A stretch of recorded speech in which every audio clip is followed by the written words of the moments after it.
quelques jours de la prestation de serment du président centrafricain Faustin Archange Touadéra, prévu le 30 mars 2026 au stade 20 000 places, tous les regards se tournent vers Bangui et l'avenir du pays. Réélu avec 76,15% des voix, le chef de l'État s'apprête à inaugurer un nouveau chapitre politique, la 7e République, instaurée par la Constitution de 2023. Ce moment, symbole de continuité et de renouveau, représente à la fois un tournant institutionnel et un véritable test face aux attentes de la population centrafricaine.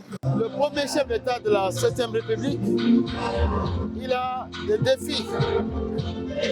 Dans le cadre de la jeunesse, le défi du développement et le défi aussi, un pays se développe par les voies de communication.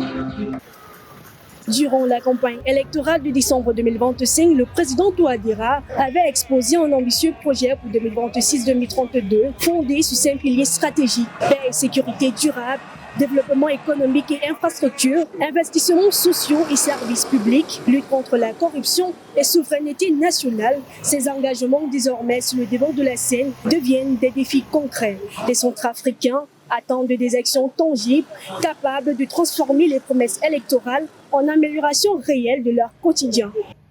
Pour le prochain mandat du gouvernement, on attend beaucoup plus qu'ils offrent des emplois. Des emplois dans plusieurs domaines. Les jeunes ont des diplômes, mais ils ne travaillent pas. D'autres sont à l'étranger, mais ils ne peuvent pas revenir dans le pays pour travailler. Ils ne peuvent pas revenir parce qu'il n'y a pas assez d'emplois. Qu'ils jettent aussi un coup d'œil sur notre sport concernant le football. On est trop en arrière. À Bangui, les Centrafricains se préparent pour ce rendez-vous historique. Affiches politiques, dispositifs sécuritaires renforcés et mobilisation institutionnelle rythment la ville.